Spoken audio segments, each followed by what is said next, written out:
8 de la mañana, 49 minutos, 17 grados la actual, estamos en el último tramo. Abrimos esta información, esta comunicación para hablar y continuar hablando, ¿no? La columna que Ajá. tiene que ver con los cuerpos, la mirada de los cuerpos, la historia de los cuerpos. Eduardo, buen día, bienvenido. Facundo, Amelia, ¿Cómo te va, Eduardo? ¿cómo andamos?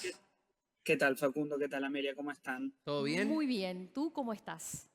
Bien, bien, acá cerrando la semana, justamente hablando de la semana, en este Ujú. caso de la semana de mayo, que empezó ayer, esa semana que conmemora el 18 de mayo la disolución de la Junta Suprema Central Imperialista Española, Ujú. hasta llegar al próximo jueves, que tendremos el 25 de mayo, que conmemora la reunión de la primera junta, ¿no? Ujú. Y quería compartir con ustedes, digo, para Sí. pensar un poco de historias del cuerpo, qué es eso de una fecha, algo conservador, que está fijo en el calendario, que contiene una palabra que justamente indica lo contrario, la revolución. Y me Ujú. parecía interesante que pensemos qué cuerpos hicieron la revolución. Recién Ajá. en la imagen, en el videograph, aparecía una de esas tantas ilustraciones que existen sobre esa fecha, y uno puede recordar algunos nombres que puede pensar: Saavedra, Castelli, Paso, Ujú. Belgrano, Moreno. No estoy diciendo las calles de una ciudad, estoy Claro, diciendo las personas que participaron de la primera los junta. cuerpos de la primera junta. Exacto, pero los cuerpos de la primera junta eran todos hombres blancos, Claro.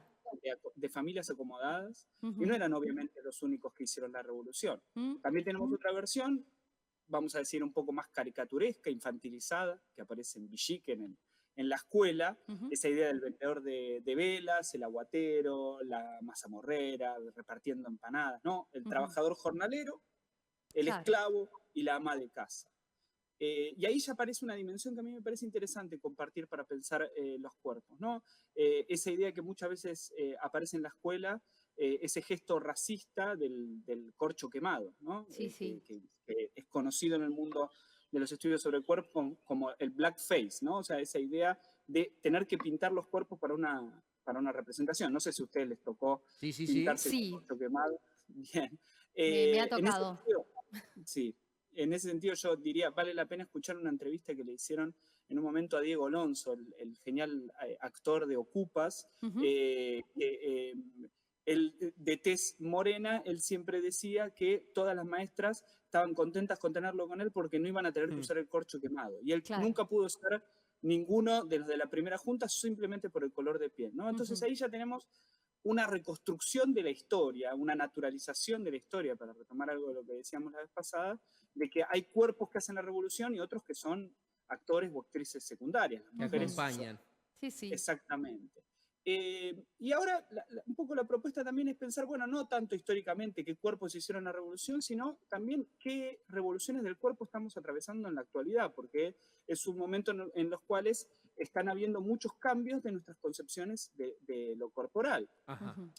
Pienso, desde las leyes de paridad de género, identidad de género, matrimonio igualitario, que ya cumplen 10 años, la ley reciente de interrupción voluntaria del embarazo, que pone Ujú. una dimensión nueva de pensar lo corporal, la Exacto. relación entre creencia y política, ¿no? Que no hay que naturalizar, digo, porque en la última semana uno de los candidatos a presidente en su plataforma propone derogar la ley de interrupción voluntaria del embarazo, Ujú. algo hecho por ley y con mucha discusión, ¿no? Que sin sentido, ¿no? Una Ujú. persona que se dice libertaria queriendo regular los cuerpos de la persona, ¿no? Esta Claro. frase que todavía retumba: mi cuerpo es mío. Y Ujú. también quisiera agregar a esto, bueno, no solo las dimensiones políticas en general, sino también, ya que mencioné la escuela y esas visiones caricaturescas, poder pensar con ustedes que se cumplen 40 años de la democracia en octubre, y que todavía tenemos algunas deudas democráticas, y que la escuela también me parece que es parte de eso. Recién en la salida anterior escuchaba estas startups que están Ujú. haciendo, y hace no mucho tiempo salió la Ley de Educación Ambiental Integral, que implica la educación de cuestiones ambientales y que implica una nueva dimensión del cuerpo. El cuerpo no es algo que tengo, sino Claro. también algo que soy, y que implica, por ejemplo, la alimentación, los cuidados. Ujú. Eh, o no hace tanto tiempo, todavía está en discusión, esa misma plataforma propone derogarla, la ESI, la Ley de Educación Sexual Integral, fundamental para nuestras sociedades.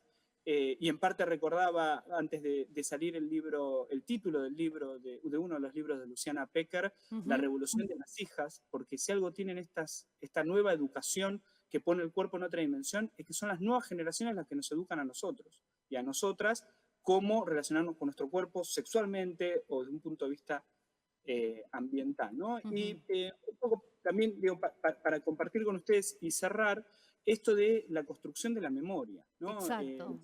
La escuela selecciona fechas patrias y pone un conjunto de dimensiones que es un recorte de la historia. ¿Por qué celebramos una y no celebramos otra? Pero sobre todo, ¿cómo celebrar?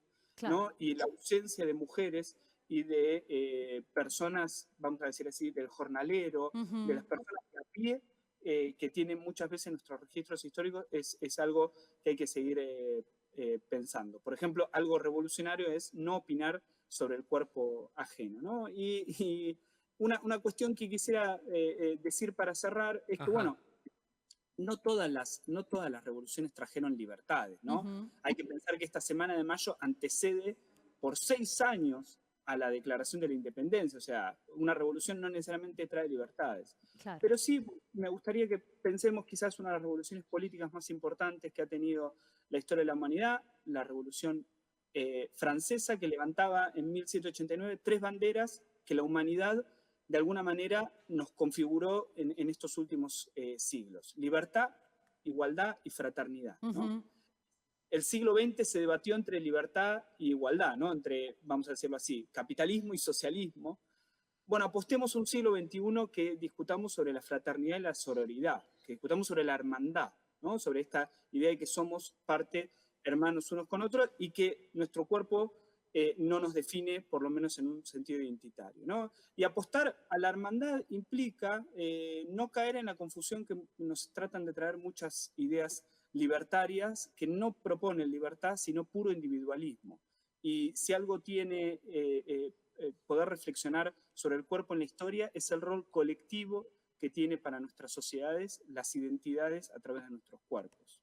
Y creo que si hay algo que hay que destacar, más allá de las diferencias de los cuerpos de los cuales hablabas, es que para haber alcanzado esas revoluciones, bueno, en Francia en 1789 y aquí en nuestro país un par de décadas después, es que tuvo que haber una unión, un colectivo, un grupo de personas que pensara de igual manera, más allá de las diferencias entre uno y otro. Entonces, apuesto por esto que vos decías, ¿no? El tema de la fraternidad, de entender cuáles son las necesidades de los otros y no por eso limitarlas, sino al contrario, luchar todos juntos por esos derechos.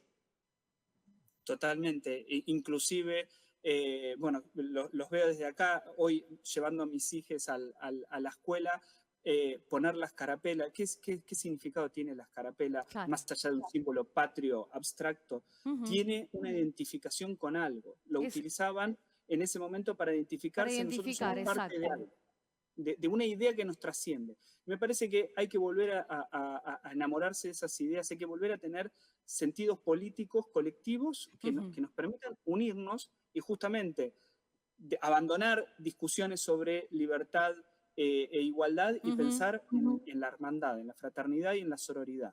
Totalmente. Eduardo, gracias por ilustrarnos esto y vamos a seguir hablando no solamente de la revolución de los cuerpos, sino de las historias que tienen que ver con esas revoluciones, ¿no? Un placer, gracias. Buen fin de semana. Eduardo. El placer es mío, buen fin de semana. Igualmente.